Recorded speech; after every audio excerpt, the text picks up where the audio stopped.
नमस्कार दोस्तों, मेरा नाम शुभम है और आज हम लोग शुरू करने जा रहे हैं CSS की फुल फॉर्म बात करी जाए तो CSS यानी कास्केडिंग स्टाइल शीट। ये क्या होता है और इसे HTML में कैसे लिंक करते हैं, एकदम बिगिनर और फ्रेंडली वीडियो आपके लिए। चलिए शुरू करते हैं। बात करी जाए CSS की तो CSS का फुल फॉर्म है कास्केडिंग स्टाइल शीट।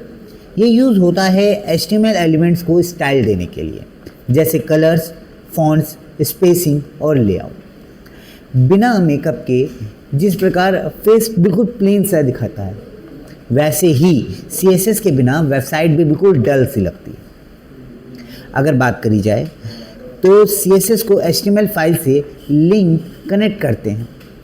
इसके 3 तरीके होते हैं, जैसे इनलाइन CSS, इंटरनल CSS और एक्सटर्नल CSS। चलिए शुरू करते हैं इनलाइन CSS से। ये इनलाइन CSS कैसे काम करती है इसको दिखाने के लिए मैं अपने कोड एडिटर पे आता हूँ। तो अभी आप देख पा रहे होंगे यहाँ पे मैंने एक HTML कोड लिखा है नॉर्मल, और जिसके अंदर सिर्फ P को मैंने लिया है एक हेलो वर्ल्ड के लिए। ठीक है, ये हेलो वर्ल्ड बिल्कुल नॉर्मल दिखाई दे रहा है। ठीक, चलिए मैं इसके अंदर एक इनलाइन CSS लिखता हूँ। ठीक, तो अगर आप देख पाओगे तो यहाँ पे जो स्टाइल लिखी गई है, स्टाइल एट्रीब्यूट, तो उसके द्वारा यहाँ पे कुछ कलर दिया गया है टेक्स्ट को। यहाँ पे देखते हैं, ये देखिए यहाँ पे कलर चेंज हो चुका है। क्या हुआ है चलिए जानते हैं। इसमें जो हमारा कलर है, ये इसमें स्टाइल डायरेक्टली किस पे करी गई है, टैग के अंदर, डायरेक्टली टैग के अंदर ही हम लोगों ने कर दिया। आपको दिखाता हूँ पहले। ठीक, यहाँ पे देखोगे जो हमारा P टैग था, इस P टैग के अंदर डायरेक्टली यानी स्टाइल एट्रीब्यूट के द्वारा हमने यहाँ पे इसको स्टाइलिंग कर दिया। ये क्विक स्टाइलिंग है, इसका यूज़ जो है तुरंत के तुरंत या क्विकली के लिए कर सकते हो आप, लेकिन ये रिकमेंडेड नहीं है लार्ज प्रोजेक्ट्स के लिए। यानी कोई बड़ा प्रोजेक्ट अगर आप कर रहे हो तो उसके लिए नहीं। अगर आपको क्विक रिस्पॉन्स चाहिए या क्विक स्टाइलिंग चाहिए तो उसके लिए सही। ठीक, फिर आता है दूसरा जिसका नाम है इंटरनल CSS। अब ये इंटरनल CSS कहाँ यूज़ करी जाती है? इंटरनल CSS हमारी यूज़ करी जाती है हेड के अंदर। ये देखिए यहाँ पे हेड है और हेड के अंदर यहाँ पे लगाया गया। ठीक, हेड के अंदर यहाँ पे P यहाँ पे यूज़ किया गया है और P के अंदर यहाँ पे ब्लू कलर गया। ठीक, अब यहाँ पे अगर आप देखोगे तो ये ब्लू कलर जो मैंने लिखा हुआ है ये स्टाइल टैग के अंदर लिखा गया है ना। तो ये स्टाइल टैग के अंदर जो कि हेड के अंदर है, वो हेड सेक्शन के अंदर है, इसके अंदर होता है। ये अच्छा होता है जब आप छोटी फाइल के लिए डिज़ाइन बना रहे हो।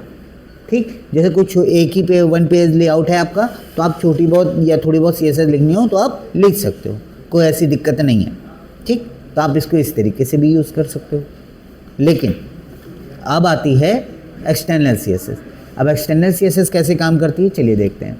ठीक, तो यहाँ पे ये लिंक करी जाती है। लिंक क्या होता है, कैसे करते हैं चलिए। ये सबसे पहली चीज़ तो जानो कि ये सबसे प्रोफेशनल मेथड है CSS का, जो कि अलग एक फ़ाइल बनाई जाएगी CSS की, जिसमें लिखा जाता है सारी की सारी CSS को। जैसे कि अब हम बात करें तो यहाँ पे देखिए मैंने एक फ़ोल्डर बनाया है CSS का। तो CSS के अंदर एक CSS की फ़ाइल बनाई है style.css। ठीक, तो ये इसके अंदर, और इसे मैंने क्या करा है, लिंक करा है। ठीक, लिंक REL।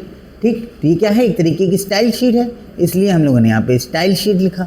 साथ ही साथ href जो कि बता रहा है ये लिंक कहाँ से लिया जा रहा है, यानी इसका पाथ क्या है। तो यानी CSS नाम का फोल्डर और उसके अंदर style.css नाम की फाइल को ऐड किया गया है। ठीक, तो इस तरीके से आप इसे ऐड कर पाओगे। तो चलिए एक बार हम आपको दिखाते हैं। आपको देखोगे तो यहाँ पे आपको अभी भी रेड दिखाई दे रहा है, लेकिन आप यहाँ पे देखोगे 3 चीज़ें आपको दिखाई दे रही हैं। ठीक, पहला जो रेड कलर मैंने दे रखा था, कहाँ से, इनलाइन से। जो इनलाइन से मैंने दे रखा है वो सबसे ज़्यादा प्रायोरिटी पर होता है। आपको ये हायरार्की भी समझनी होगी, कौन सी चीज़ सबसे पहले इम्पॉर्टेंट है या सबसे पहले HTML हमारा उसे एक्सेप्ट करेगा। तो सबसे पहले वो इनलाइन को एक्सेप्ट करेगा। ठीक, उसके बाद आता है जो हमारे पास हेड टैग के अंदर, जिसको भी यानी कि लिंक को या स्टाइल टैग के अंदर जिसको मैंने दे रखा है, यानी कि इंटरनल CSS अगर मैंने लास्ट में दे रखी है टैग में, तो हमारी इंटरनल दिखाई देगी। अन्यथा अगर आपने लिंक टैग यानी कि जो एक्सटर्नल CSS मैंने दे रखी है, ये लिंक को अगर मैं नीचे कर दूं तो इसको वो प्रायोरिटी लेने लगेगा। इसको भी समझते हैं, चलिए देखते हैं। ठीक, तो सबसे पहले तो हम इसको हटा देते हैं। ठीक, अब आपके पास 2 CSS रह गई हैं। ठीक, देखिए यहाँ पे, ये देखिए अब आपके पास यहाँ पे एक्सटर्नल और इंटरनल लगी हुई है। तो ब्लू कलर जिस पे लगा हुआ है वो कौन सा है? ब्लू कलर हमारा किस पे लगा हुआ है? इंटरनल पे लगी गई है। तो इंटरनल पे अभी है। ठीक, मैं बस चेंज क्या करने वाला हूँ वो देखिए। ठीक है, Ctrl X इसको हटा दिया एंड इसको यहाँ से मैंने इसको भी हटा दिया एंड नाउ ये देखिए। अब मैं इसको अगर रख देता हूँ, मैंने लिंक को नीचे कर दिया है यानी हेड टैग के आखिरी में कर दिया है और स्टाइल टैग लिंक टैग के ऊपर जा चुका है।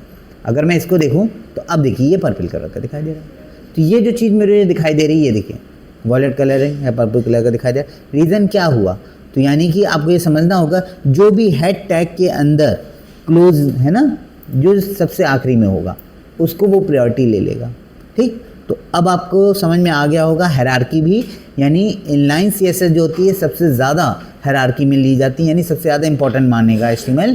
फिर उसके बाद जो भी हेड टैग के अंदर सबसे नीचे होगी उसको मानेगा और फिर उसके ऊपर वाले को। ठीक, तो अगर एक ही P है और उस पर 3 बार CSS लिखी गई यानी तीनों बार अलग अलग कलर्स, तो सबसे पहले वो इनलाइन को ही एक्सेप्ट करेगा। ठीक, ये स्टाइल टैग आपको मेरी समझ से समझ में आए होंगे। ठीक, तो दोस्तों अब आपको पता चल गया होगा कि CSS क्या होता है और इसे कैसे लिंक किया जाता है। अगले वीडियो में हम देखेंगे कि सेलेक्टर्स, कलर्स, फॉन्ट्स और एनिमेशन को। तो तब तक के लिए धन्यवाद। सब्सक्राइब करो, बेल आइकन को दबाओ और कमेंट में लिखो कौन सा CSS टाइप आपको सबसे ईजी लगता है।